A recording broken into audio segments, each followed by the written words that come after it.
मुझे पता है एग्जैक्टली अभी इस वक्त आपके दिमाग में क्या चल रहा है। आप जब भी बुक खोलते हो लगता है पिछला पढ़ा हुआ सब भूल गए हो।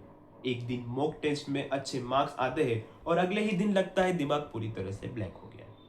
रिवीजन करने बैठते हो तो आलस आता है, सब बोरिंग लगता है और इन सब के बीच में एक कांस्टेंट सेल्फ डाउट और पैनिक चल रहा है कि क्या मैं सच में ये एग्जाम क्लियर कर पाऊंगा या मेरा पोटेंशियल ही नहीं है।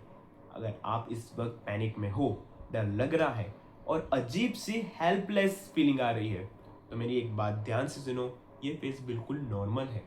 अगर आपको लगता है कि टॉप रैंकर्स का दिमाग कंप्यूटर होता है और उन्हें डर नहीं लगता, तो आप गलत हो। जब मैं खुद अपने प्रिपरेशन फेज में था और जब मैं अपना CSI नेट एग्ज़ाम में ऑल इंडिया रैंक क्लियर किया, उस एग्ज़ाम से जस्ट पहले मेरी कंडीशन भी एग्जैक्टली ऐसी ही थी। वो डर, वो सब कुछ भूल जाने वाली फीलिंग मैं खुद फेस की है। ये सेल्फ डाउट इस बात का प्रूफ नहीं है कि आप फेल होने वाले हो। ये इस बात का प्रूफ है कि आपने सच्ची मेहनत की है और आप अपना रिजल्ट की परवाह करते हो। इस क्रूशियल टाइम में आपको किसी कॉम्प्लेक्स 12 घंटे के टाइम टेबल या हैवी स्ट्रेटेजी की ज़रूरत नहीं है। आपको बस एक सिंपल प्रैक्टिकल सॉल्यूशन चाहिए और आज मैं इस वीडियो में आपको वही सिंपल तरीका बताने वाला हूँ। सबसे पहले वो अपने दिमाग से ये गिल्ट निकाल दो कि आपकी मेमोरी वीक है। मेरी एक बात हमेशा याद रखना, CSI नेट के सिलेबस में दो तरह के टॉपिक्स होते हैं। एक होते हैं कॉन्सेप्चुअल, जैसे अगर आपने डीएनए एप्लीकेशन का मैकेनिज्म एक बार समझ लिया तो वो आप नहीं भूलते। लेकिन दूसरे क्वेश्चन होते हैं वॉलेटाइल टॉपिक्स, जैसे यूनिट 6 में सेकेंडरी मेटाबोलाइट्स का बायोसिंथेसिस या डेवलपमेंट बायोलॉजी का स्पेसिफिक म्यूटेंट या एंजाइम इनहिबिटर का नाम।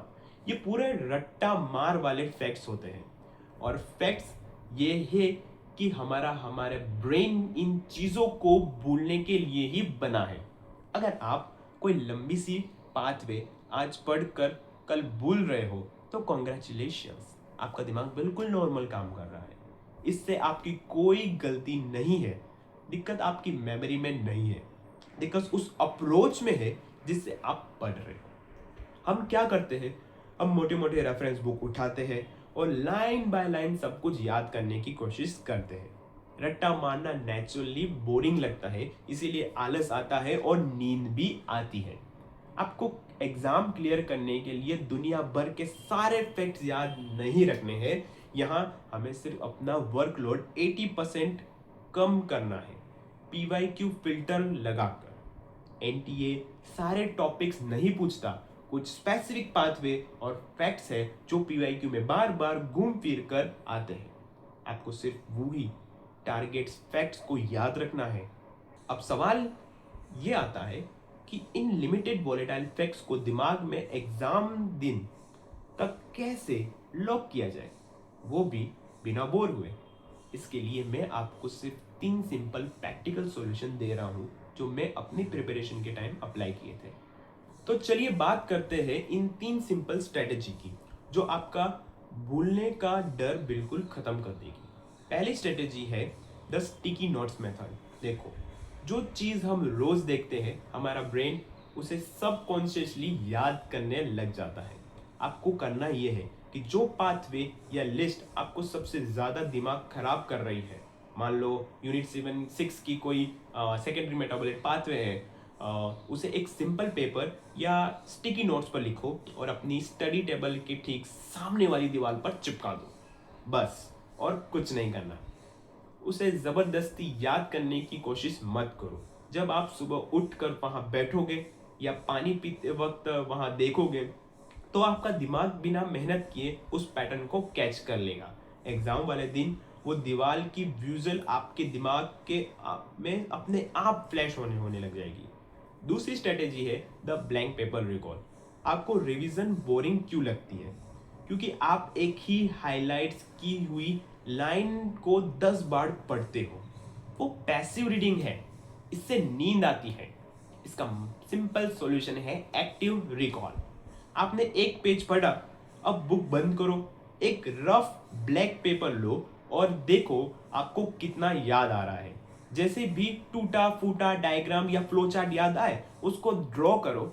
जब आप लिखते हो तो आपका ब्रेन एक्टिव होता है, आलस गायब हो जाता है और वो कॉन्सेप्ट आपके दिमाग में सॉलिड तरीके से लॉक हो जाते हैं। और तीसरी सबसे मजेदार स्ट्रेटेजी है weird connection and story telling.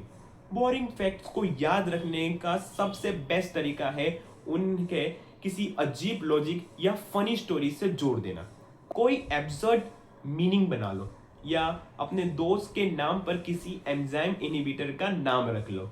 जितनी अजीब और जितनी फनी आपकी ट्रिक होगी, एग्जाम हॉल के उस प्रेशर में वो उतनी ही जल्दी आपको याद आएगी। रट्टा मारने से बेहतर है किसी चीज़ों को एक दूसरे के साथ लिंक करना सीखो। ये तीन तरीके देखने में बहुत सिंपल लगते हैं, पर जब आप इन्हें अप्लाई करोगे तो आप खुद देखोगे कि आपका रिटेंशन पावर कितना बढ़ गया है। देखो, इस आखिरी वक्त में सबसे ज़रूरी चीज़ आपकी बुक या आपकी मेमोरी नहीं है। सबसे ज़रूरी चीज़ है आपका अपना माइंडसेट। आपने आपको बार बार याद दिलाओ कि ये प्रेशर, ये भूलने का डर, ये सब इस प्रेशर के सफ़र का हिस्सा है। ये आपकी हार नहीं है। आपका पोटेंशियल पहले भी सॉलिड था, आज भी सॉलिड है। बस इस आखिरी मोमेंट के डर की वजह से खुद पर भरोसा मत उठने देना। आपने मेहनत की है और वो मेहनत एग्जाम वाले दिन अपना जरूर रिजल्ट दिखाएगी। Just trust the process. तो आज से पैनिक करना बंद। आज आपको कोई पूरी यूनिट रिवाइज करने की कोई ज़रूरत नहीं है। बस अपनी बुक या पिछले साल के PYQ उठाओ, उसमें से सिर्फ एक सबसे वोलेटाइल फैक्ट्स या पाथवे निकालो जो आपको सबसे ज़्यादा परेशान करता है। उसको एक पेज पर लिखो और आज अपनी दीवार पर चिपका दो। बस इतना सा एक्शन लेना है आपको, एक छोटा स्टेप। और टेंशन बिल्कुल मत लो, इस फेज से हम सब गुजर रहे हैं और आप भी आसानी से गुजर जाओगे। अपना ध्यान रखो, छोटे छोटे स्टेप्स लो और मिलते हैं अगली वीडियो में। जय हिंद।